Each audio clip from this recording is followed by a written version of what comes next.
upp i himmelen, särst du fotlen här. Frälsor vi har frimma, tusen mil från där.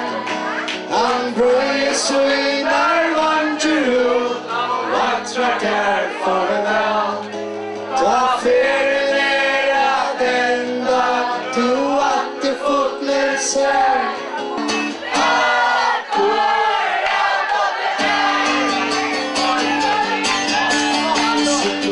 Nå, så tog vi spalt av ungdomsturen. Hvordan gjør vi det her? Det var väldigt festligt. Nog så harskt, men väldigt stottligt till att jag hade det här var en gå lä. Och det var väldigt god stämningar och det sånt jag vi och så det var väldigt stottligt spalt för de unga. Det några månader att spela ombord och så allante?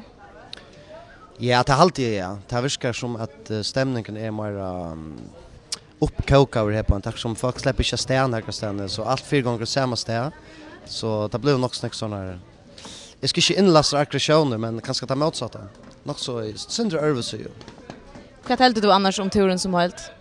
Jo, fina turer. Det är alltid det när vi gänger, jag glömmer få syndra fri hött i åter till att man har alla när råp och skral det kanske någon och diskotek upp i loft någon eller upp i Skype och sånt så det är väl också larmot men annars hade det varit starkt hon ja.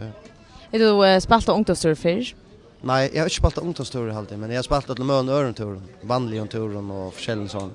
Så jag har alltid först för spela ungdomsturer, ja.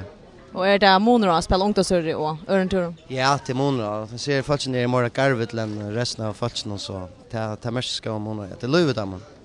Kunde det vara att en något så spalt i åter ungdomsturen om man var i 2012? Vet inte. Ja. Det kan gott vara, ja. Det vet jag inte. Akkurat nu har jag inte färg åter fyrbils, det är också inte vi.